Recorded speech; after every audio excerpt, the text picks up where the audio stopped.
और शुरू करते हैं भाई। हाँ, क्वेश्चन हम फिर से एक बार रिपीट कर लेते हैं, आने दो सबको।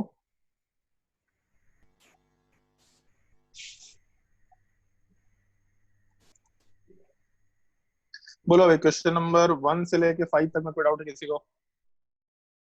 1 से 5। क्वेश्चन नंबर 6 7 में कोई डाउट है? क्वेश्चन नंबर 8 से लेके 12 तक में कोई डाउट है? 8 नंबर सर। Question number 8। अच्छा, क्वेश्चन नंबर 8 में नॉर्मेलिटी दे रखा, वैसे ये टॉपिक हम लोग अभी डिस्कस नहीं किए हैं, रिडॉक्स वाला पार्ट, तो फिर भी एक बार बस एक्सप्लेन कर देते हैं। जैसे जब हम लोग किसी एसिड की बात करते हैं, ठीक है, तो एसिड के केस में जितना एसिडिक हाइड्रोजन होगा, तो जैसे H3PO4 वाले पार्ट में total number of H plus हम लोग 3 निकाल सकते हैं। तो किसी एसिड या बेस के केस में कोई भी जितना H प्लस दे सकता है एक रिएक्शन में, या कोई भी जितना OH माइनस दे सकता है बेस किसी रिएक्शन में, उसी चीज को उसका हम लोग एन फैक्टर बोलते हैं। और उस एन फैक्टर वाले पार्ट से हम लोग फिर मोलैरिटी वाले पार्ट को जब मल्टीप्लाई करते हैं तो वहां से नॉर्मेलिटी निकल के आता है। ठीक है, बट अभी के लिए उसको जो छोड़ देना, इस सवाल को अभी के लिए छोड़ रहे हैं हम लोग। ठीक है, ठीक। उसके आगे कोई डाउट? ये हम लोग जस्ट अगले टॉपिक में डिस्कस करेंगे, जो इलेक्ट्रोकेमिस्ट्री आएगा ना तब उसमें डिस्कस करेंगे। क्वेश्चन नंबर 10 से लेके 12 तक में कोई डाउट? जल्दी बोलो, 10 से 12 में कोई डाउट? चलो, क्वेश्चन नंबर 13 में कोई डाउट? 14? जिसको डाउट होगा फटाफट पूछते जाना। Question number 14। Question number 16।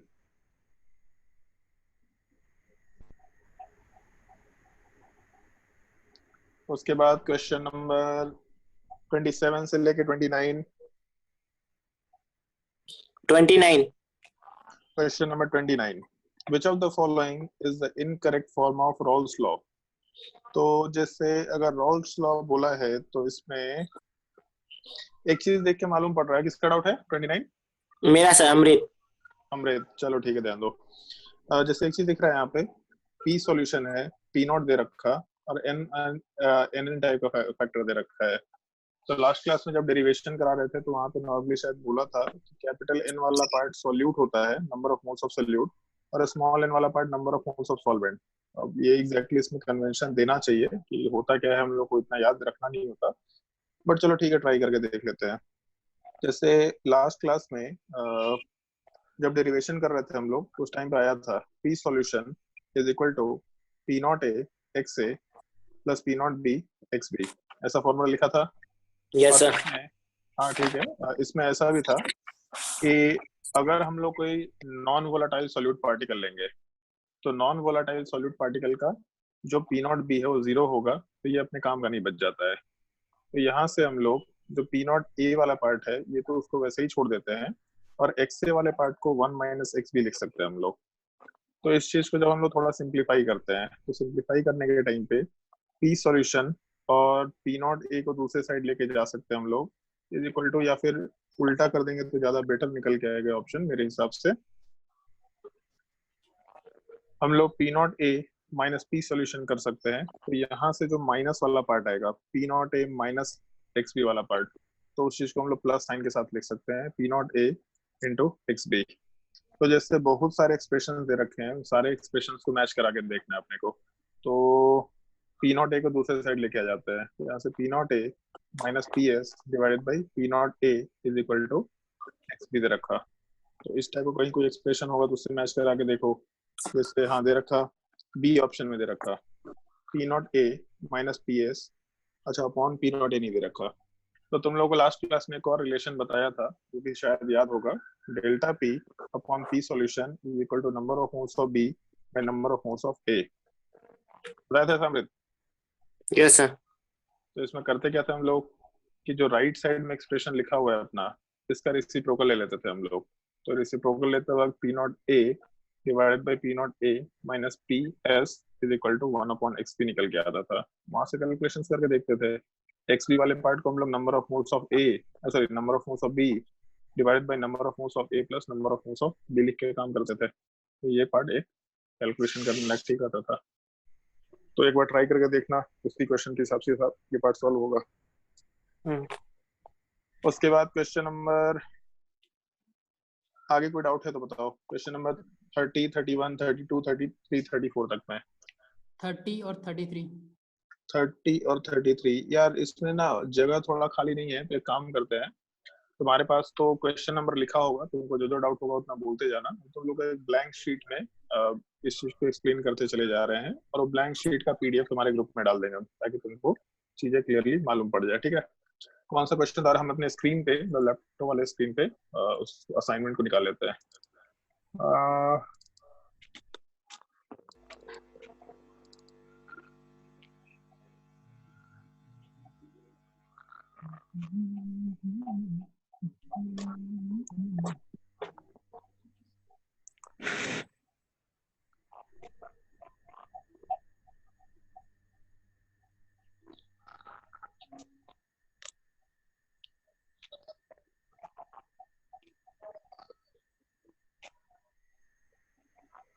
कौन कौन सा क्वेश्चन बोला?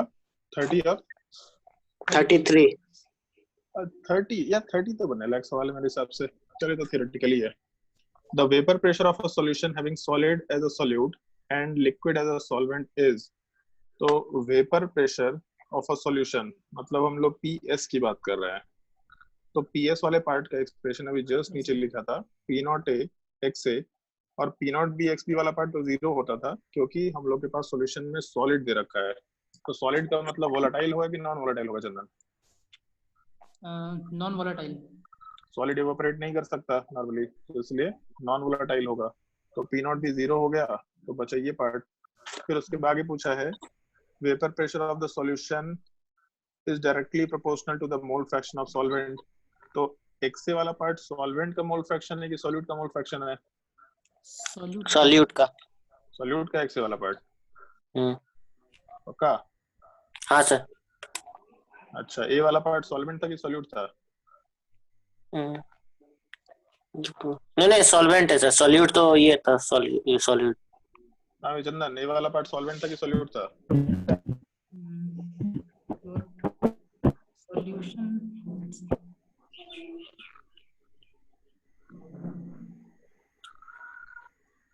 जल्दी बोल भाई, ए वाला पार्ट सॉल्वेंट था कि सॉल्यूट था? एक मिनट। अरे इतना सोचना पड़ेगा क्या? ऊपर लिखा है सॉलिड सॉल्यूट, तो P नॉट भी जीरो किया इसीलिए, तो इतना क्या सोचना पड़ेगा इसमें? सॉल्वेंट हुआ। तो ए वाला पार्ट क्या हो गया? सॉल्वेंट। तो एक्स से किस चीज का मोल फ्रैक्शन है, सॉल्वेंट का कि सॉल्यूट का? सॉल्वेंट का। तो किसके डायरेक्टली प्रोपोर्शनल आ रहा है P सॉल्यूशन? सॉल्वेंट के। समझ में आया? Yes sir. क्वेश्चन नंबर 30 के बाद बोला था कौन सा क्वेश्चन नंबर? 33। क्वेश्चन नंबर 33 में 1 mole of non-volatile solute is dissolved in 2 moles of water. The vapor pressure of the solution relative to that of water. तो vapor pressure of the solution relative to that of water, तो ऐसा बोल रहा है P solution by P not A, बस ये चीज निकालना है। मतलब रिलेटिव लोअरिंग नहीं पूछा है, अगर रिलेटिव लोअरिंग पूछता तो delta P upon P not A करते। सवाल में vapour pressure of the solution relative to that of water बोला, तो जब भी रिलेटिव वर्ड मेंशन करता है तो तुम लोग को याद होगा मोल कंसेप्ट में भी इस चीज को डिस्कस किए थे, रिलेटिव डेंसिटी। तो density of a substance by with respect to या फिर डिवाइडेड बाय डेंसिटी ऑफ जिसके रिस्पेक्ट में बात करना है। तो PS by P not A निकालना है। तो PS by P not A अगर लिखे तो अभी जस्ट ऊपर लिखा था कि अगर एक नॉन वोलेटाइल सॉल्यूट पार्टिकल है, तो नॉन वोलेटाइल सॉल्यूट पार्टिकल में P solution is equal to P not A into X A. तो यहाँ से PS upon P not A कितना निकल के आएगा? बताओ चंदन, कितना आएगा? 1/XA। 1/XA? कौन सा मैथ्स पढ़ता है तुम लोग, कहाँ से ये मैथ्स पढ़ करके आए हैं? XA सर, हाँ उल्टा बोल दिया। तो एक्स से क्या है, सॉल्यूट का मोल फ्रैक्शन या सॉल्यूशन का मोल फ्रैक्शन? ये सॉल्यूशन का। सॉल्यूशन का मोल फ्रैक्शन, सॉरी सॉल्यूट का मोल फ्रैक्शन या सॉल्वेंट का मोल फ्रैक्शन? सॉल्वेंट का। सॉल्वेंट का मोल फ्रैक्शन। तो सॉल्वेंट के मोल फ्रैक्शन के लिए हम लोग एक सेकंड रुक जाओ। हाँ, सॉल्वेंट के मोल फ्रैक्शन वाले पार्ट के लिए हम लोग आराम से सॉल्वेंट का नंबर ऑफ मोल्स लिख सकते हैं divided by total number of moles लिख सकते हैं। तो Yes, sir. सॉल्वेंट का नंबर ऑफ मोल्स कितना दे रखा भाई, 2 मोल्स ऑफ वाटर, ठीक है, और 1 मोल ऑफ सॉल्यूट। तो इसका मतलब 2/3 होना चाहिए। पहला ऑप्शन आंसर हो जाएगा, ठीक है। Yes, sir. 34 तक में और किसी को डाउट है तो पूछ लो। 34 सर।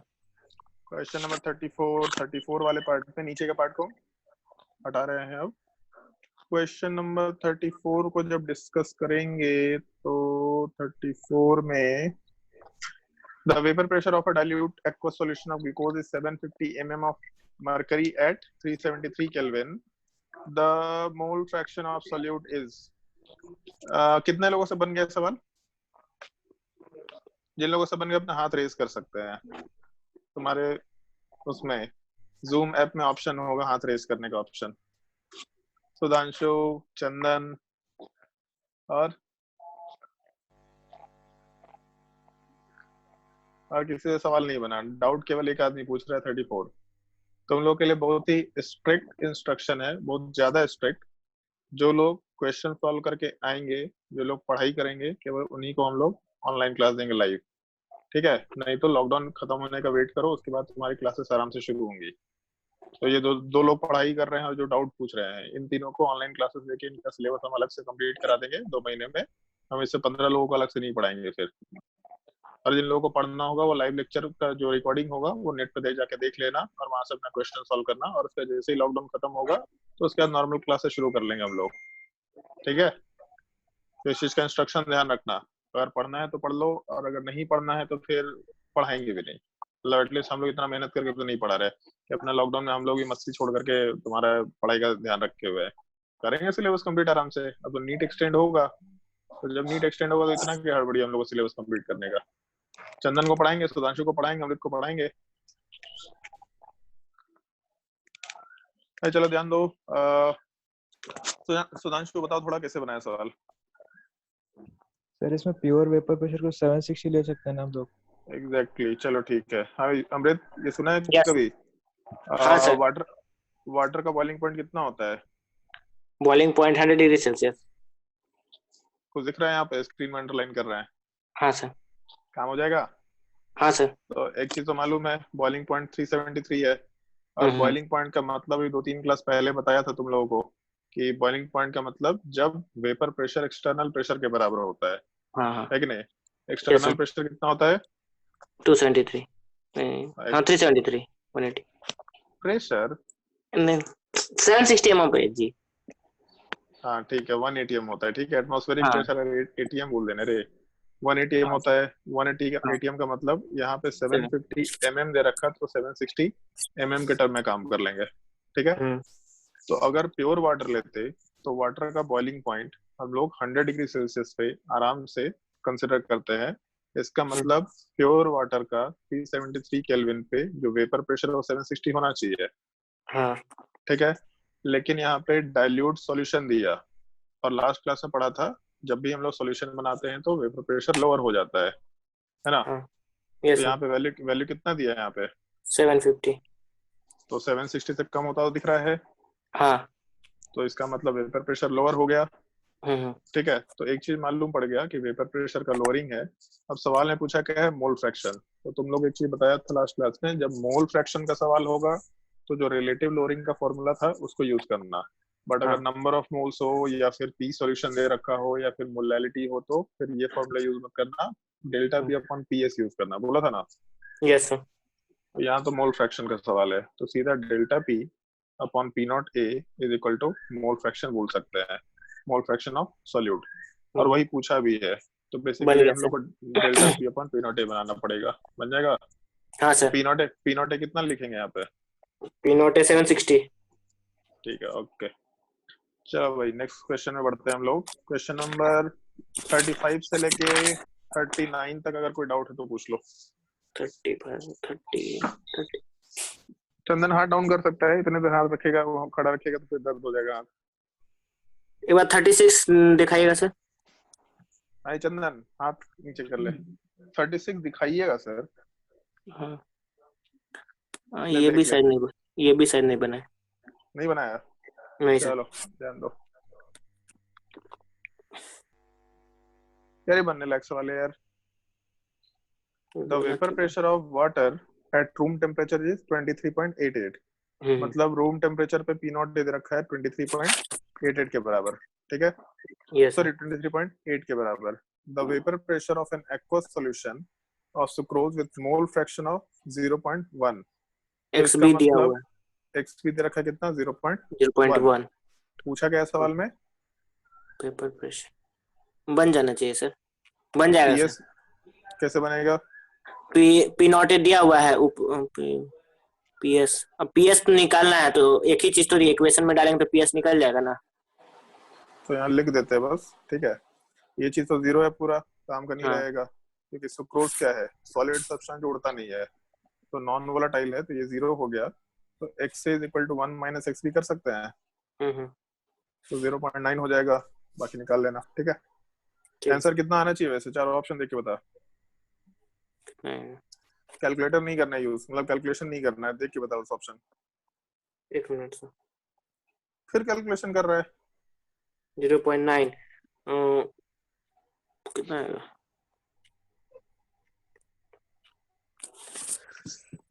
0.9। अबे नालायक आदमी, 23.9। कितना आएगा 23.9? हाँ कौन बोला? मृणाल बोला। 21.42। ऑप्शन थर्ड होगा सर, ऑप्शन थर्ड। नालायक आदमी, अगर 23.8 को 0.9 से मल्टीप्लाई करेंगे तो 23.9 होगा, उससे छोटा वैल्यू होगा। और छोटा वैल्यू में एक ही ऑप्शन दे रखा है 21.42, तो कोई कैलकुलेशन करने की जरूरत नहीं है, सीधा आंसर देख सकते हैं, ठीक है। Yes sir. और बताइए अमृत जी, अमृत वाणी बताइए अपना डाउट नंबर। अरे यार number 40 sir. 40 sir, question number 40 शुरू करते हैं। क्वेश्चन नंबर 40 में, अरे यार ऐसा सवाल पूछेगा जी तुम, बॉइलिंग पॉइंट दे रखा है जिसका सबसे सबका। कम टेम्परेचर होगा उसका सबसे ज्यादा ये होगा, बॉइलिंग पॉइंट जिसका सबसे कम हो उसका ज्यादा वेपर प्रेशर होगा ना सर, यही ना है? ऑब्वियस सी बात नहीं है क्या? यस जिसका सर। बॉइलिंग पॉइंट सबसे कम हो ज्यादा ज्यादा उड़ेगा, ज्यादा उड़ेगा तो हाँ ज्यादा वेपर प्रेशर होगा। हाँ क्या यस सर। घटिया सवाल पूछता है यार, हट, मूड खराब कर दिया। आगे बोल, बाकी लोग बोले। 41 का 0.4 आ रहा 41 था। किसका आ रहा था क्या? 41 का 0.4 आ रहा था, आंसर में चलो ठीक है, 0.6 देख लिया। लेते हैं। ओके देख लेते हैं। The vapour pressure of a solvent decreases by 10 mm of Hg when non-volatile solute was added to the solvent. The mole fraction of the solute in the solution is 0.2. What should be the mole fraction of the solvent if the decrease in vapor pressure is to be 20 mm of Hg? अच्छा क्या क्या सवाल बोल दिया, बड़ा लंबा सवाल है। Vapour pressure decreases by 10 mm, मतलब डेल्टा पी वाला पार्ट 10 mm के बराबर है। ओके फिर उसके बाद ऐसा बोला है कि the mole fraction of the solute in the solution is 0.2, ठीक है। तो ऐसा लिख सकते हैं, जैसे मोल फ्रैक्शन के टर्म में बोला है ना, तो delta P upon P not A is equal to mole fraction of solute होता है। ये चीज हम लोग आराम से कंसिडर कर सकते हैं। तो मेरे पास दो इक्वेशन आ जाएगा, ठीक है, उससे काम हो जाना चाहिए। तो जैसे डेल्टा पी 10 mm है और divided by P not a, ये चीज तो हम लोग मोल फ्रैक्शन वाले पार्ट के बराबर लिख सकते थे। तो हाँ ठीक है, ऐसा काम कर सकते हैं। चलो थोड़ा जगह कहीं मिल जाए हमको, नीचे लिखा है यहाँ इस से चीज तो को। पी नॉट आ जाएगा ना। निकालने की जरूरत नहीं है पी नॉट, क्या को निकालेंगे भाई, डेल्टा पी, ठीक है, वाला part upon P not a, ठीक है। तो डेल्टा पी 1 बोल देते हैं, तो यहाँ से एक्स बी 1 लिख देते हैं, ठीक है। सिमिलर टाइप से delta P 2 upon P not A is equal to X B 2 लिख सकते हैं आराम से, और रेशियो ले लो तो P not a cancel out हो जाएगा। ये क्या किया सर? मेरा मन जो है वो कर दिया, ठीक है। अरे तुम लोग को मोल कंसेप्ट वगैरह में ये सब चीज नहीं सिखाया है क्या, कि जब एक के रिस्पेक्ट में दूसरा निकालना हो तो डिवीजन करके काम करो, कैलकुलेट मत किया करो सारी चीज। तो जैसे एक ऊपर फॉर्मूला दे रखा है, delta P upon P not A is equal to X B, तो हम लोग इसी फॉर्मूले को यूज कर लेते हैं। निकालना क्या अपने को, मोल फ्रैक्शन। डेल्टा पी दे रखा, तो पी नॉट ए हम क्यों निकालेंगे एक्स्ट्रा, सीधा एक इक्वेशन लिखा नीचे वाले पार्ट में, फिर से उसको रिपीट कर दे रहे हैं। डेल्टा पी 1 मान लिया पहले वाले केस में, जो कि 10 mm के बराबर दे रखा, divided by P not A is equal to xb1 पहले वाले केस के। फिर उसके बाद नीचे डेल्टा P2 लिखा डिवाइडेड बाई P0 A, क्योंकि फॉर्मूला में P0 A तो सेम ही है, इज इक्वल टू xb2 कर दिया और बीच में लाइन खींच दो, मतलब डिवीजन कर दो, तो ऊपर का P0 A नीचे का P0 A कैंसिल आउट हो जाएगा। तो यहाँ से बचेगा delta P1 upon delta P2 is equal to xb1 divided by xb2। और डेल्टा P1 कितना दे रखा है सवाल में, 10 के बराबर ऊपर लिख रहे हैं। डेल्टा P2 कितना दे रखा, 20 के बराबर। पहले वाले का मोल फ्रैक्शन कितना दे रखा, 0.2 के बराबर, नीचे वाले का पूछा है तो 2 गुना है, इसका मतलब xb इज इक्वल टू 0.4 होना चाहिए, बी ऑप्शन।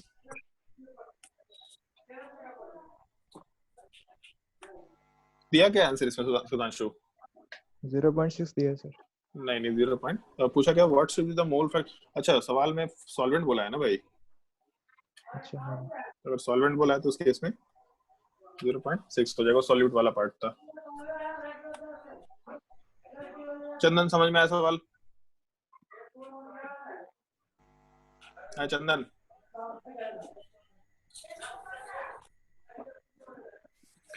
और कोई डाउट क्वेश्चन नंबर 41 के बाद?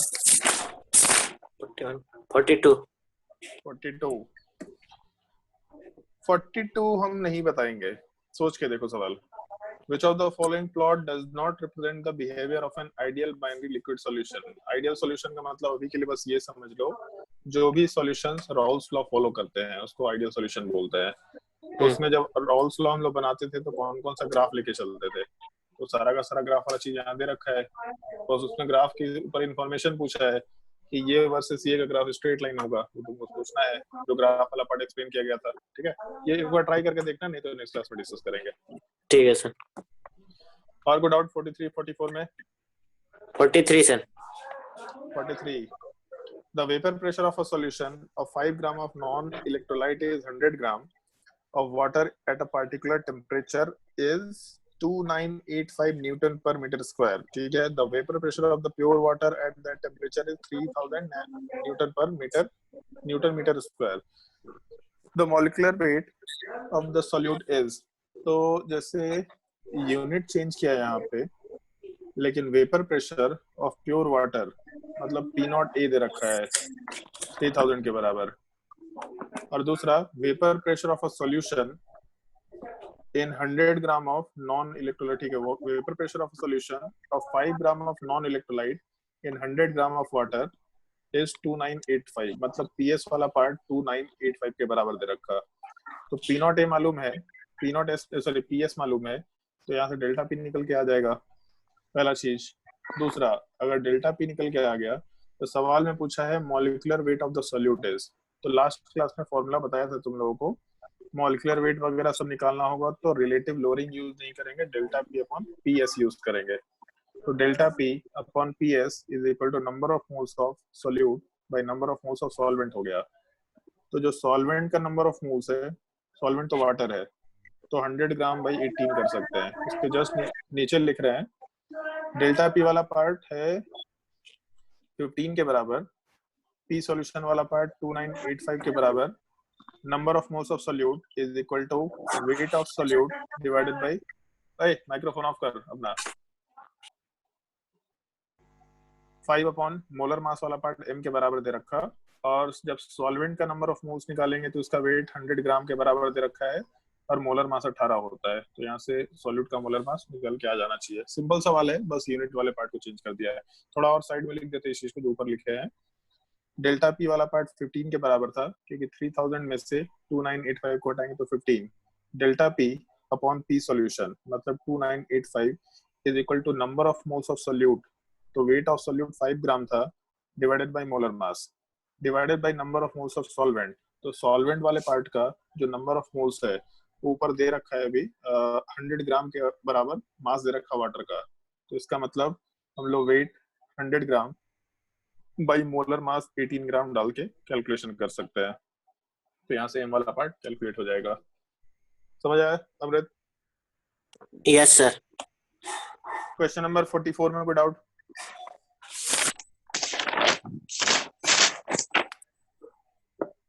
फोर्टी फोर दिए थे आप, इसको तो मार्क कर रखे भाई।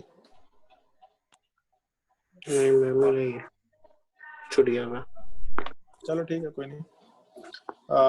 इसके बाद 45, 46, 47, 48 में कोई डाउट है तो पूछ लो। 45 तो बन गया। हाँ 47। 40 46 नहीं होना चाहिए। 46, चलो 46 पे ध्यान देते हैं।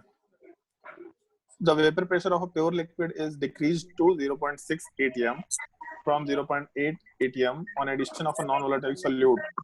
The mole fraction of Y, ठीक है, नॉन वोलेटाइल सब्सटेंस दे रखा। तो चंदन एक चीज बता, हाँ डेल्टा पी कितना होगा इसमें? Delta P 0.20। 0.2, ठीक है। अरे इतना जीरो नहीं लगाने का है। हाँ और दूसरा सवाल ने पूछा क्या है, mole fraction of Y. Y Y। क्या है? सॉल्यूशन, सॉल्वेंट या सोल्यूट? ये सॉल्यूट है। सोल्यूट है। तो delta P upon P not A is equal to mole fraction of solute होता है। Yes sir. P not A कितना है इधर? P not a 0.6। 0.6 है, पक्का? Yes sir. पक्का? 0.8 है। पी नॉट ए माइनस 0.2 है। The vapor pressure of a pure liquid solvent is decreased to 0.6 atm from 0.8 atm. तो 0.8 से घट के 0.2 में जा रहे हैं। सॉल्वेंट का प्रेशर ज्यादा होता है कि सॉल्यूट का प्रेशर ज्यादा होता है? सॉल्वेंट का। सॉल्वेंट का प्रेशर ज्यादा होता है कि सॉल्यूशन का प्रेशर ज्यादा होता है? सॉल्वेंट का। तो यस सर। सॉल्वेंट ज्यादा वाला होगा कि कम वाला होगा? 0.6 कैसे बोल रहा है? ज्यादा वाला। ठीक है, तो 0.2 by 0.8 is equal to X भी लिख सकते हैं। एक्स बी का मतलब मोल फ्रैक्शन ऑफ सोल्यूट होता है। तो यहाँ से वैल्यू कैंसिल आउट होगा 1/4। 1/4 का मतलब होगा 0.25। 125। ठीक है। तो उसके बाद क्वेश्चन नंबर 47 में किसको डाउट था? मेरे को sir. Okay, the mole fraction of A vapors above solution in mixture of A and B will be।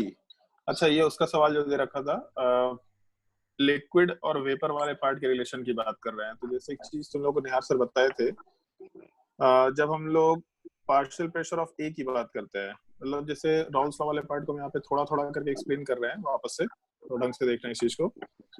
जब रॉल्स लॉ वाला पार्ट तुम लोग को बताया गया था, तो वहां पे लिखा गया था P solution is equal to P A plus P B, और पी ए वाला पार्ट होता था P not A X A के बराबर, पी बी वाला पार्ट होता था P not B X B के बराबर। बट एक और रिलेशन बताया गया था तुम लोगों को कि अगर मान लो कि हम लोगों के पास ऐसा, हम साइड में कई जगह निकाल के लिख रहे हैं, नीचे लिख दे रहे हैं इस चीज को।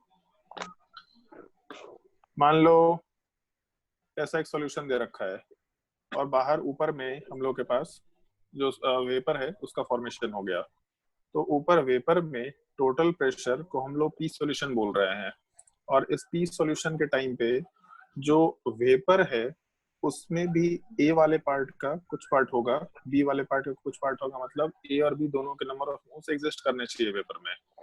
तो जैसे नॉर्मली होता क्या है कि जो लिक्विड सॉल्यूशन होता है उधर भी ए वाला पार्ट एग्जिस्ट करता है, बी वाला पार्ट एग्जिस्ट करता है। तो हम लोग लिक्विड के केस में मोल फ्रैक्शन को एक्स ए और एक्स बी से डिनोट करते हैं। तो हम लोग वेपर के केस में मोल फ्रैक्शन को एक्स से और एक्स बी से डिनोट नहीं करते, ताकि कंफ्यूजन ना हो। इसको हम लोग वाई ए और वाई बी से डिनोट कर सकते हैं। ठीक है। और तुम लोगों को याद होगा गैसियस स्टेट में एक रिलेशन पढ़ा था, Dalton's law of partial pressure. Dalton's law of partial pressure में ऐसा पूछता, partial pressure of any gas is equal to mole fraction of that gas into total pressure. ठीक है, ये एक से अलग चीज है। जब हम लोग Dalton's law of partial pressure पढ़ रहे थे, तो जिस गैस का हम लोगों को पार्शियल प्रेशर चाहिए, उस गैस का mole fraction into total pressure हम लोग कैरी आउट करते थे। तो ये केवल वेपर सॉल्यूशन के लिए होता था। तो अगर इसी कंसेप्ट को हम लोग अप्लाई करें, तो अपने पास टोटल प्रेशर वाला पार्ट पी सॉल्यूशन के बराबर है। अगर पी सॉल्यूशन को हम लोग ए के मोल फ्रैक्शन से मल्टीप्लाई करेंगे इन द वेपर फेज, तो यहाँ से पार्शियल प्रेशर ऑफ ए निकल के आ जाएगा। तो सिमिलर टाइप से अगर पी सॉल्यूशन को हम लोग मोल फ्रैक्शन ऑफ बी से मल्टीप्लाई करेंगे, तो यहाँ से हम लोग को आराम से पार्शियल प्रेशर ऑफ बी वाला पार्ट भी निकल के आ जाएगा। तो एक रिलेशन देखो, जैसे ऊपर स्क्रीन में अभी अगर हम लोग जाएं तो यहाँ पे भी यही रिलेशन है, partial pressure of A is equal to P not A X A, partial pressure of B is equal to P not B X B. और अभी जस्ट नीचे मेंशन किया कि partial pressure of A is equal to P solution into Y A, similar type से partial pressure of B is equal to P solution into Y B. ये भी एक relation तुम लोगों ने मेंशन किया है। तो देख के मालूम पड़ रहा है कि पीए वाला part mole fraction of vapour के फॉर्म में ऐसा लिख सकते हैं, मोल फ्रैक्शन ऑफ लिक्विड के फॉर्म में हम लोग ग्रीन से अंडरलाइन कर रहे हैं इस टाइप से लिख सकते हैं, और पार्शियल प्रेशर ऑफ बी को हम लोग मोल फ्रैक्शन ऑफ वेपर के फॉर्म में ग्रीन वाले पार्ट से अंडरलाइन के ऐसा लिख सकते हैं, और मोल फ्रैक्शन ऑफ लिक्विड सॉल्यूशन के फॉर्म में इस तरीके से लिख सकते हैं। तो जैसे इस रिलेशन को हम लोग ऐसे यूज कर सकते हैं कि हम लोगों का पूरा जो रिलेशन है ऐसा हो सकता है, P not A X A is equal to P solution into Y A. मतलब इस रिलेशन वाले पार्ट को और नीचे वाले रिलेशन को, पी ए वाला पार्ट ये भी है, पी ए वाला पार्ट ये भी है, इन दोनों को आपस में कनेक्ट कर दिया। Partial pressure of A is equal to P not A X A is equal to P solution into Y A. तो सिमिलर टाइप से हम लोग partial pressure of B is equal to P not B X B is equal to P solution into Y भी लिख सकते थे। ये दोनों रिलेशन हम लोग अभी यूज करके कुछ कैलकुलेशन करेंगे। इन रिलेशंस का एकदम ध्यान रखना, चाहे तो कॉपी में नोट कर सकते हैं रिलेशन, ये रिलेशंस इंपॉर्टेंट है, बिल्कुल ध्यान रखने लायक होता है, ठीक है। नोट करो, उसके बाद क्वेश्चंस वाले पार्ट पे आते हैं।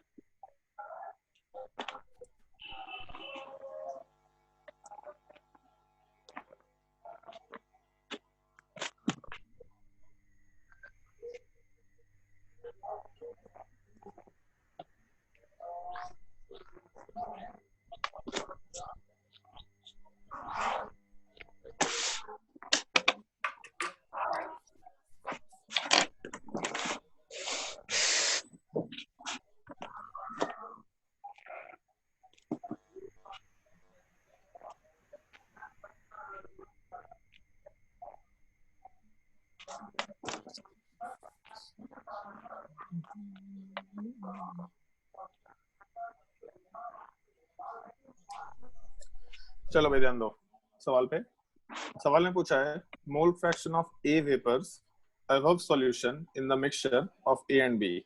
एक्स ए दे रखा है, मतलब लिक्विड सॉल्यूशन में ए का मोल फ्रैक्शन दे रखा है, और वेपर के फॉर्म में ए वाले पार्ट का मोल फ्रैक्शन पूछा है। तो जैसे पी नॉट ए दे रखा, पी नॉट बी दे रखा, सवाल में वाई ए पूछा है, तो अगर वाई ए निकालना होगा तो हम लोग इस फॉर्मूले को यूज करके काम कर सकते हैं।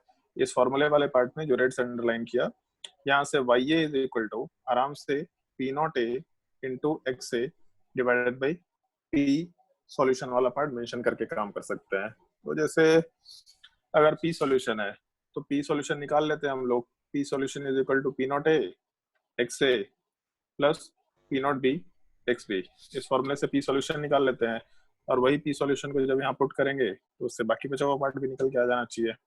तो मेरे हिसाब से सवाल बन जाना चाहिए। उसके बाद बन जाएगा सवाल।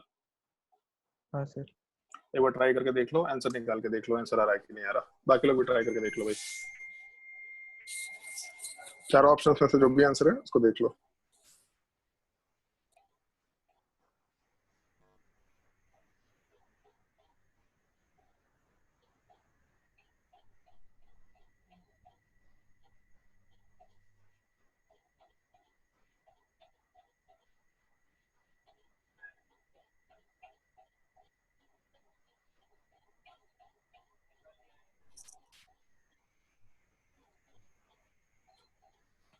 आ गया सर।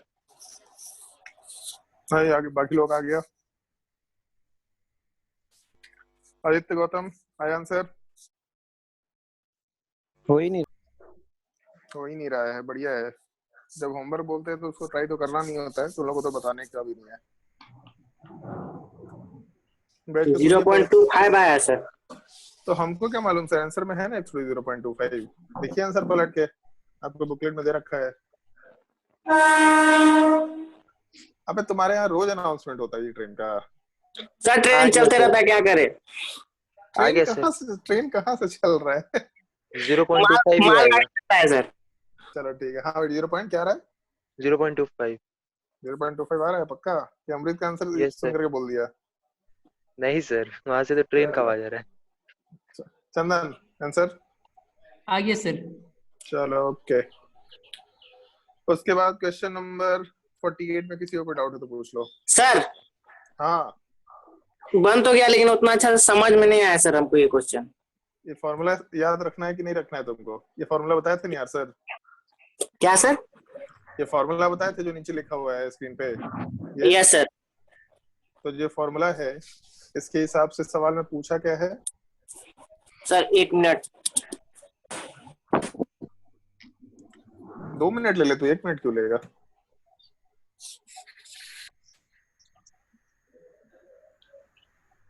पूछा है mole fraction of A vapours, मतलब लिक्विड सॉल्यूशन में जो ए और बी था वही जब वेपर में गया तो वहां पे ए का मोल फ्रैक्शन कितना है, तो वेपर का मोल फ्रैक्शन वाई से डिनोट करते हैं।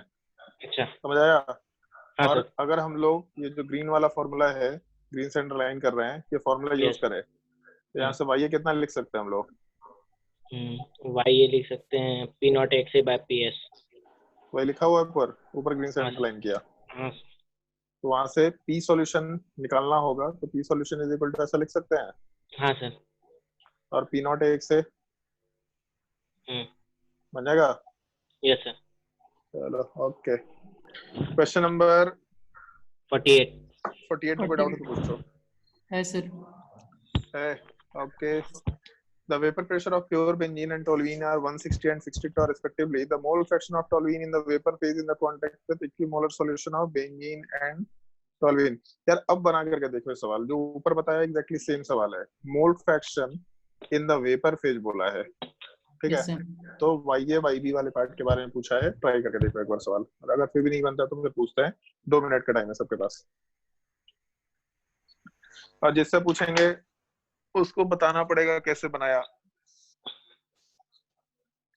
सब लोग भाग जाएगा अगर हम ऐसे सवाल पूछेंगे तो ऐसे ही भाग जाएगा। सर नेट नहीं आ रहा सर, ये हो गया सर, वैसे हो गया सर। क्या भी तुषार ऐसे ही करता है ना? तो हम सर, हम कब गए सर? हाँ तो ऐसे ही करता रहता है। नहीं नहीं, हम नहीं। पूरा नींद पूरा हो गया तेरा साल भर का? लगभग हो गया। लगभग हो गया? अभी भी लगभग चल रहा है। चल ठीक है, तेरे लिए एक्सटेंड, लॉकडाउन में एक्सटेंड करवा देते 1 महीने और, ठीक है? पूरा मई एक्सटेंड होगा तो 1 महीने में सो थैंक यू जाएगा, सर। ठीक है ढंग से। हाँ sir, thank you thank you.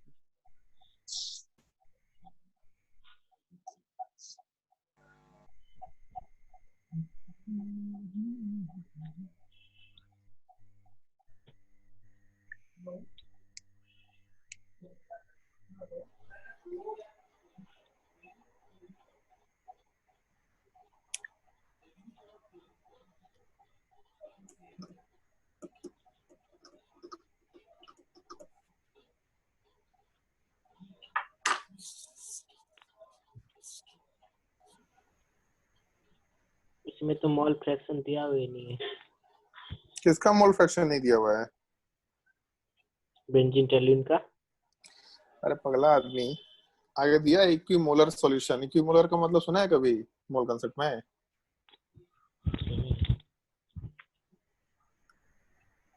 क्या होता है इक्विमोलर? इक्वल है क्या इक्वल है? दोनों का मोल, माने कि 1:1 में। तो उससे मोल फ्रैक्शन नहीं निकलेगा? हाँ सर। अपना बैकग्राउंड बंद रखा कर, बात मत सुनाया कर अपना बैकग्राउंड का। नहीं अभी तो कोई आवाज नहीं आया सर। आया तो था, इसका तो मोल फ्रैक्शन दिया ही नहीं है। टेंशन में आ गया बेचारा।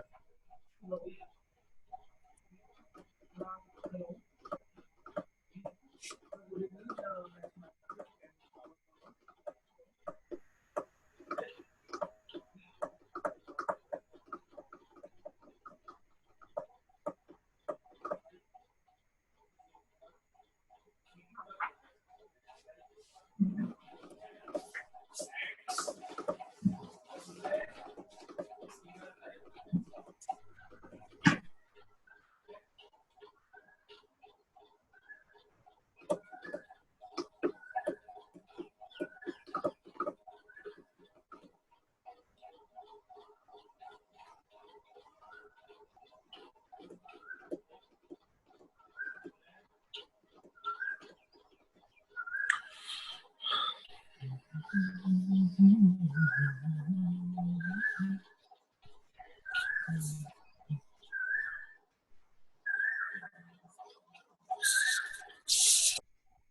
हेलो। जी सवाल। हाँ सर, हाँ बन गया सर।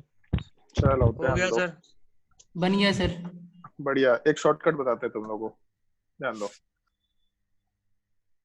अभी ऊपर मेंशन किया था हो गया सर। एक, हाँ ठीक है, शॉर्टकट पे ध्यान दे, एक नया तरीका बताते हैं। ऊपर अभी मेंशन किया था P not A X A is equal to P solution या पी टोटल इंटू वाई है, ठीक है। फिर उसके अलावा एक और मेंशन किया था P not B X B,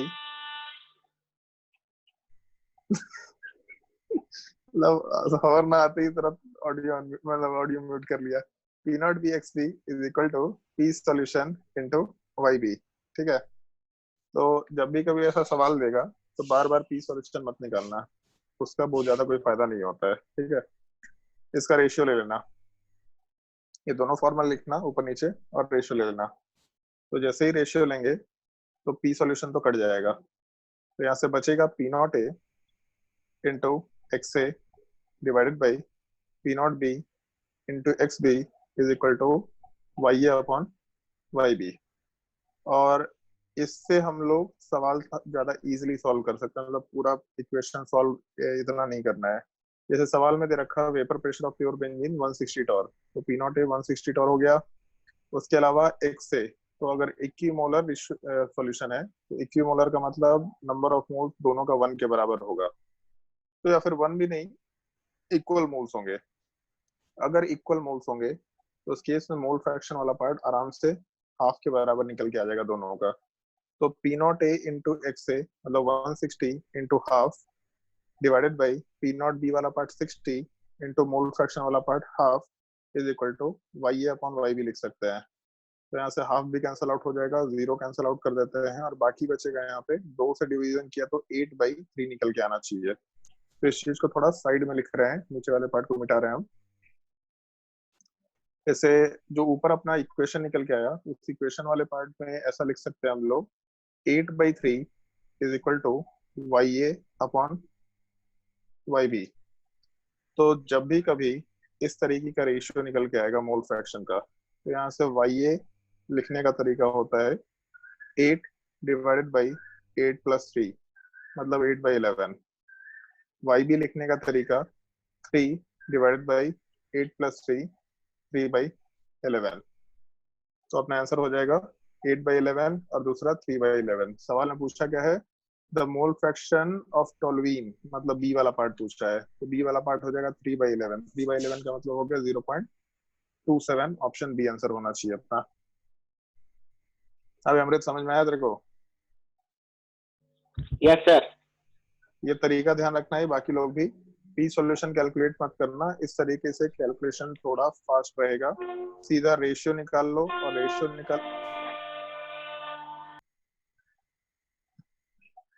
निकालने के बाद सीधा आंसर वाले पार्ट पे पहुंच सकते हैं, ठीक है। किसी को डाउट है तो पूछ सकता है।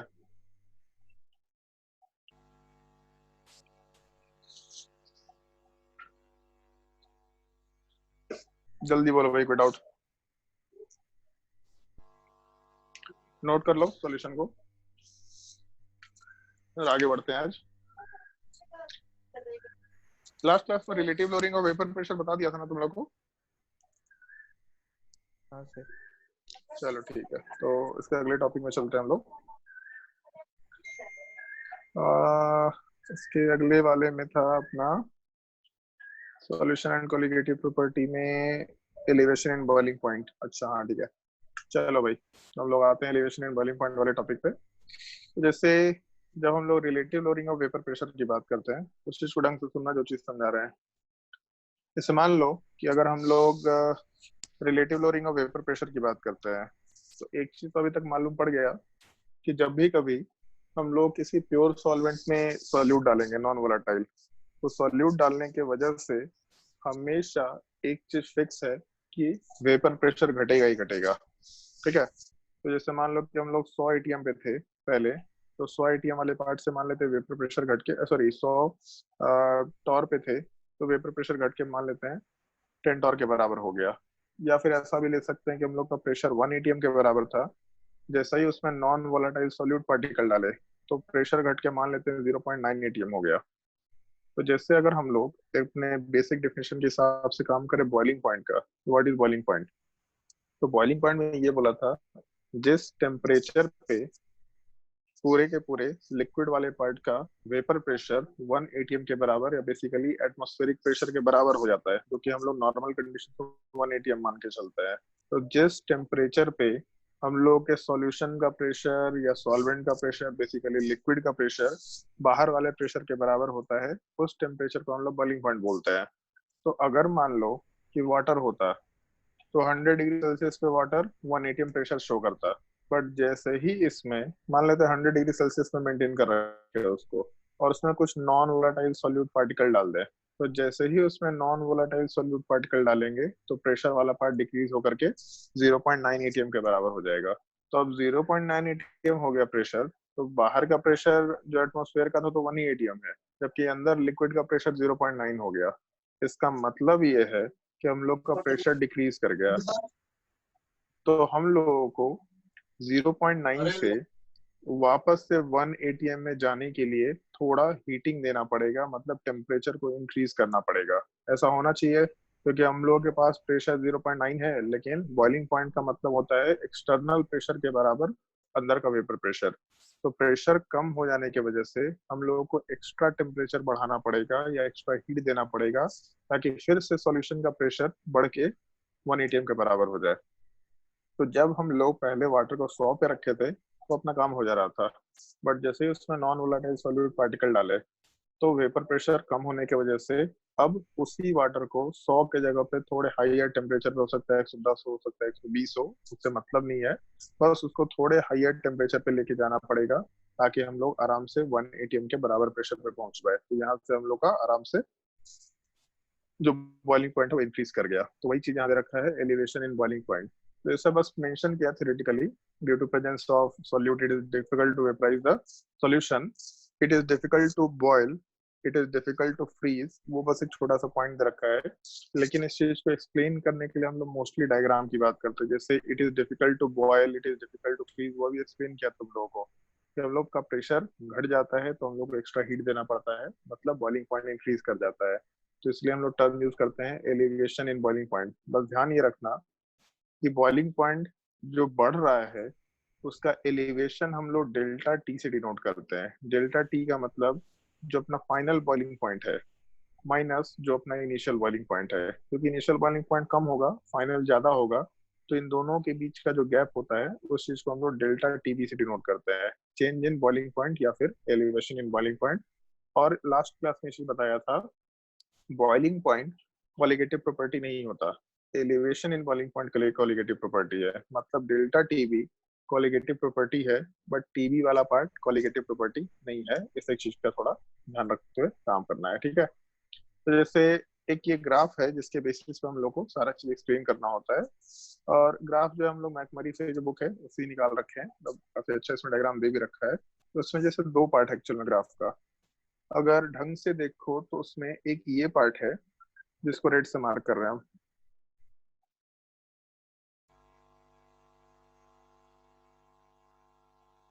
एक ये पार्ट दे रखा जो कि एक प्योर सॉल्वेंट का ट्रिपल फेज डायग्राम है। ट्रिपल फेज डायग्राम ऑलमोस्ट इस टाइप से हम लोग ले सकते हैं, एक प्रेशर वर्सेस टेम्परेचर में हम लोग सॉलिड, लिक्विड और गैस तीनों को मेंशन करते हैं इस टाइप से।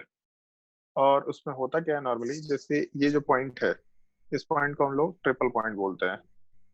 और ट्रिपल पॉइंट का मतलब ऐसा समझ लो, जैसे एक चीज देखा होगा कभी, जब शादी वादी में देखता है कभी काफी बड़ा स्लैब होता है आइस का, मतलब सिल्ली बोलते हैं ना, आइस का सिल्ली जो है काफी बड़ा जो स्लैब होता है, एक चीज देखा होगा उस स्लैब में जो पानी, मतलब एक तो आइस है तो मतलब उसका सॉलिड फेज है, जो पानी है उसका भी फॉर्मेशन हो रहा होता है, मतलब आइस जैसे जैसे मेल्ट करता है पानी का फॉर्मेशन होता है।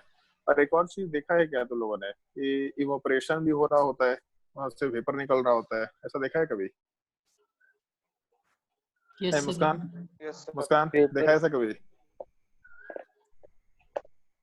मुस्कान देखा है ऐसा कभी? देखा है, देखा है कि नहीं देखा है? बस आइसक्रीम खाई है बस। सर लाइट बहुत ज्यादा होता है, दिखता नहीं है सर। क्या ज्यादा होता है? तो शादी वगैरह में लाइट बहुत ज्यादा होता है ना सर, तो नहीं दिखता है। चश्मा पहना कर ढंग का। शादी में इतना भी लाइट नहीं होता कि आइसक्रीम के सिल्ली की तरफ कोई लाइट नहीं डालता है उधर। लाइट बहुत ज्यादा होता है। पता नहीं कौन से शादी में जाता है तो मालूम पड़ा कि आदमी नहीं दिख रहा और लाइट दिख रहा है केवल। तो बहुत टाइम हो गया ना सर, गए हुए नहीं याद है। सही है, लॉकडाउन हो रखा है, कहाँ से जा पाएगा। सही बात है। चलो, बकवास करते रहता है। तो जैसे नॉर्मली वहां पे होता क्या है कि जो आइसक्रीम का स्लैब है उससे वेपर भी निकल रहा होता है। तो आइस से वेपर नॉर्मली नहीं निकलना चाहिए, लेकिन ऐसा हर एक सब्सटेंस के साथ होता है। कोई भी सब्सटेंस नॉर्मली इवोपरेट भी करता है, मेल्ट भी कर सकता है, और साथ ही साथ सॉलिड स्टेट में भी रह सकता है। तो उसी से रिलेटेड ये टर्म हम लोग यूज करते हैं, ट्रिपल पॉइंट। नाम सुन के ही समझ में आ रहा होगा। जिस पार्टिकुलर प्रेशर और टेम्परेचर के करस्पॉन्डिंग हम लोगों का सॉलिड, लिक्विड और गैस ये तीनों एग्जिस्ट करता है, उसको हम लोग ट्रिपल पॉइंट बोलते हैं।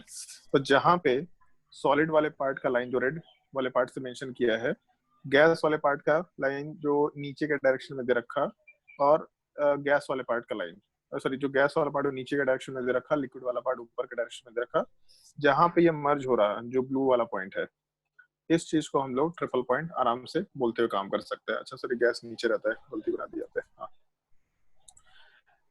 ठीक है। तो इस केस में ये जो ब्लू वाला पॉइंट है, इस चीज को हम लोग ट्रिपल पॉइंट बोल सकते हैं। नॉर्मली होता क्या है, जैसे ही हम लोग एक सॉल्वेंट में, प्योर सॉल्वेंट में कोई नॉन वोलेटाइल सॉल्यूट पार्टिकल डालते हैं, तो ये जो ट्रिपल पॉइंट है ये नीचे और थोड़ा लेफ्ट साइड में शिफ्ट हो जाता है। मतलब पूरा का पूरा जो ग्राफ का नेचर है, तो ग्राफ में जो प्रेशर वर्सेस टेम्परेचर का जो पार्ट होता है, तो पूरा का पूरा ग्राफ थोड़ा सिमिलर टाइप का रहता है, बस थोड़ा चेंज हो जाता है। मतलब जहाँ पे था उससे थोड़ा नीचे ऊपर इधर उधर शिफ्ट हो जाता है।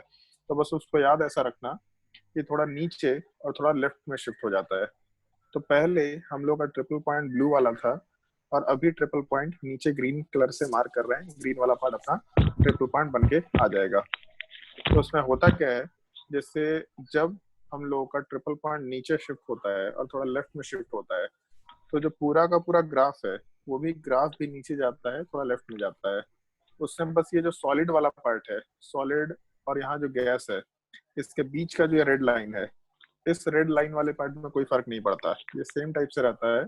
लेकिन बाकी जो दोनों लाइन्स है, जैसे ऊपर में ग्रीन कलर से मार्क कर रहे हैं लाइन, लिक्विड वाला पार्ट और सॉलिड वाले पार्ट के बीच का बाउंड्री, और उसके अलावा गैस वाला पार्ट और लिक्विड वाले पार्ट के बीच का बाउंड्री, ये ग्राफ थोड़ा नीचे शिफ्ट हो जाएगा। मतलब ये वाला ग्राफ थोड़ा नीचे शिफ्ट हो जाएगा, और उसके अलावा ऊपर सॉलिड और लिक्विड के बीच का जो लाइन है, ये वाला पार्ट भी थोड़ा लेफ्ट साइड में शिफ्ट हो जाता है।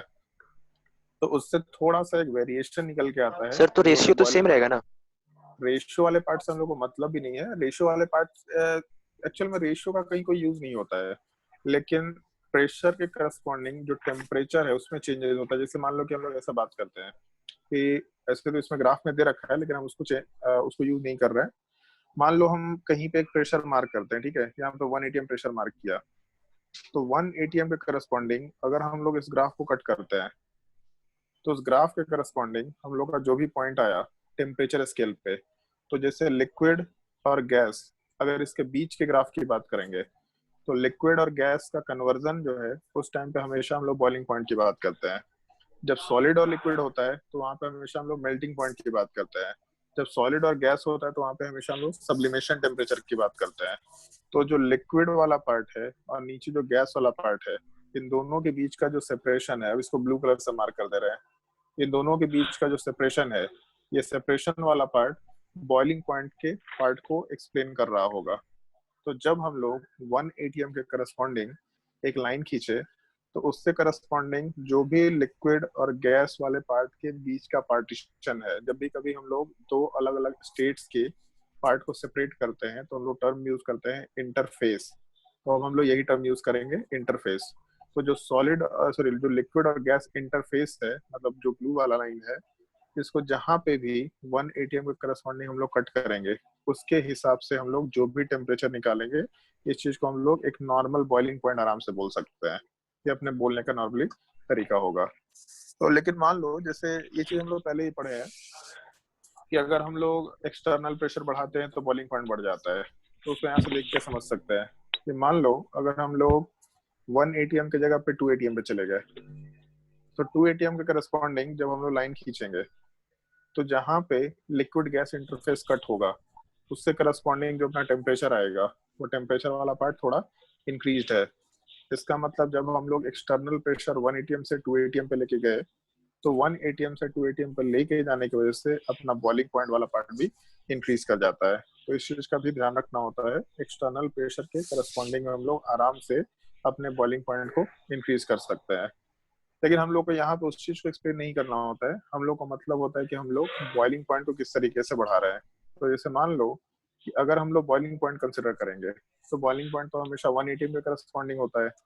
तो अगर 1 atm के करस्पॉन्डिंग ही हम लोग दूसरा लाइन लेते हैं, जैसे इसी के करस्पॉन्डिंग अगर हम लोग ग्रीन लाइन लेके चल रहे हैं, तो इस ग्रीन लाइन वाले पार्ट को अगर हम लोग सॉल्वेंट के लिए कंसिडर करें तो सॉल्वेंट वाला पार्ट तो नीचे का लाइन है। तो अगर नीचे के लाइन को हम लोग उसको कट किए तो कट करने पे जो वैल्यू है वो थोड़ा आगे साइड आया। तो अगर ये सॉल्यूशन ये ग्रीन वाला लाइन 1 atm में करस्पॉन्डिंग लिक्विड गैस इंटरफेस को कट किया तो उससे करस्पॉन्डिंग जो टेम्परेचर स्केल पे वैल्यू आया तो टेम्परेचर स्केल पे वैल्यू पहले वाले वैल्यू से थोड़ा ज्यादा निकल के आया था। तो हम लोग नॉर्मली इस चीज को ग्राफिकली भी आराम से एक्सप्लेन करते हैं। वही चीज पूरे के पूरे डायग्राम में दे रखा है। अगर मान लो जैसे हम वापस से पूरे इस चीज को मिटा के डायग्राम को एक्सप्लेन करते हैं। मान लो ऐसा दे रखा।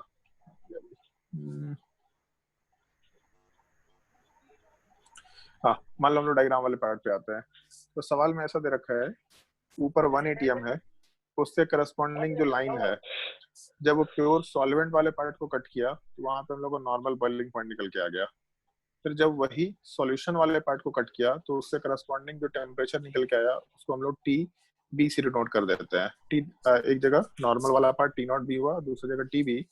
तो देख के मालूम पड़ रहा है कि 1 atm के करस्पॉन्डिंग सॉल्वेंट वाले पार्ट का ग्राफ का बॉइलिंग पॉइंट कम था, मतलब जो प्योर बॉइलिंग पॉइंट था वो कम था, जबकि सॉल्यूशन वाले पार्ट का बॉइलिंग पॉइंट थोड़ा ज्यादा हो गया।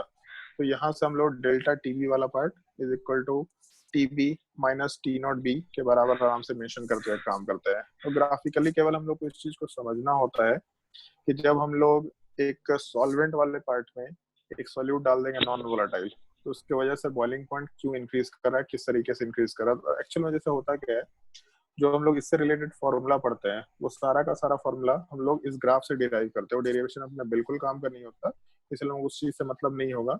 लेकिन एक ग्राफ को देख के हम लोग को एक जजमेंट आना चाहिए कि हाँ भाई जब हम लोग सॉल्यूशन में कन्वर्ट किए सॉल्वेंट को तो बॉइलिंग पॉइंट अपना इंक्रीज कर गया, क्योंकि जो पूरा ग्राफ था वो ग्राफ वाला पार्ट थोड़ा नीचे थोड़ा लेफ्ट साइड में शिफ्ट हो गया। तो जो solid liquid interface sorry liquid gas interface था ऊपर वाला लाइन, ये पूरा का पूरा ग्राफ नीचे शिफ्ट हो गया। जो सॉलिड लिक्विड इंटरफेस था वो वाला पार्ट थोड़ा लेफ्ट साइड में शिफ्ट हो गया। तो वेरिएशन केवल सॉलिड लिक्विड इंटरफेस के करस्पॉन्डिंग मतलब मेल्टिंग पॉइंट वाले पार्ट में या फिर फ्रीजिंग पॉइंट वाले पार्ट में आएगा, और दूसरा लिक्विड गैस इंटरफेस मतलब बॉइलिंग पॉइंट वाले पार्ट में आएगा। जबकि नीचे वाले लाइन में कोई डिफरेंस नहीं है, तो इधर वेरिएशन नहीं आता है। तो हम लोग इसलिए टॉपिक भी एलिवेशन इन बॉइलिंग पॉइंट पढ़ते हैं या फिर डिप्रेशन इन फ्रीजिंग पॉइंट पढ़ते हैं। आज का क्लास तो खैर इतना ही है, टाइम आज थोड़ा जल्दी खत्म हो गया। भाई नेक्स्ट क्लास से जो भी होमवर्क मिलेगा उसको ढंग से ट्राई करके आना ताकि हम लोग डिस्कशन थोड़ा फास्ट कर पाए, तो लोगों को कोई कंफ्यूजन ना हो। और नेक्स्ट क्लास के लिए अभी कोई होमवर्क नहीं है क्योंकि आज कोई टॉपिक पढ़ाई नहीं हुआ। नेक्स्ट क्लास में हम लोग किसी चीज को कंटिन्यू करेंगे। तो नेक्स्ट क्लास में जैसे हम लोग को मोस्टली फॉर्मूले का ही डिस्कशन करना है। जैसे डेल्टा टी वाले पार्ट के एक्सप्लेनेशन दे रखा, वो उतना ज्यादा काम का नहीं होगा, लेकिन हम लोग को उसी से रिलेटेड ये फॉर्मूला डिस्कस करना है। जैसे वही सेम चीज है, सॉल्वेंट है फिर सॉल्यूशन 1 सॉल्यूशन 2, वही चीज यहाँ भी दे रखा, बट हम लोग को मतलब केवल इस मॉलिक्यूलर फॉर्मूले वाले पार्ट से होगा। तो नेक्स्ट क्लास में हम लोग फॉर्मूला वाला पार्ट डिस्कस करेंगे। नेक्स्ट क्लास में कंटिन्यू करते हैं। हाँ, एक अनाउंसमेंट है वैसे तुम लोगों के लिए। नेक्स्ट वीक से तुम लोग का जो शेड्यूल बन रहा है उसमें क्लासेस का ड्यूरेशन हम लोग बढ़ा रहे हैं थोड़ा। अभी एक क्लास चल रहा है पर डे, तो हम लोग एक क्लास की जगह पे 2 क्लासेस करेंगे। तो उसमें फिजिक्स केमिस्ट्री फिजिक्स इस टाइप से शेड्यूल में लगातार 3 घंटे का क्लास होगा। इसमें से पहला क्लास 1 घंटे 25 मिनट, दूसरा 10 मिनट का ब्रेक होगा, फिर उसके बाद 10 मिनट के बाद वापस से क्लास रिज्यूम हो जाएगा। क्लास का ड्यूरेशन या क्लास का टाइमिंग 3 बजे से लेकर 6 बजे तक रहेगा तुम्हारे क्लास का। इस चीज का थोड़ा ध्यान रखना ताकि हम लोग का सिलेबस अब नॉर्मल स्टेप में या फिर नॉर्मल स्पीड से चलना शुरू हो। क्योंकि लॉकडाउन एक्सटेंड हो रहा है तो हम लोग को ऑनलाइन फॉर्मेट में ही क्लासेस लेना होगा, इसलिए हम लोग ये स्टेप करना शुरू कर रहे हैं। ठीक है, थोड़ा ध्यान रखना। नेक्स्ट वीक का टाइम टेबल अच्छे से देखना। नेक्स्ट क्लास में कंटिन्यू करते हैं। Yes, sir.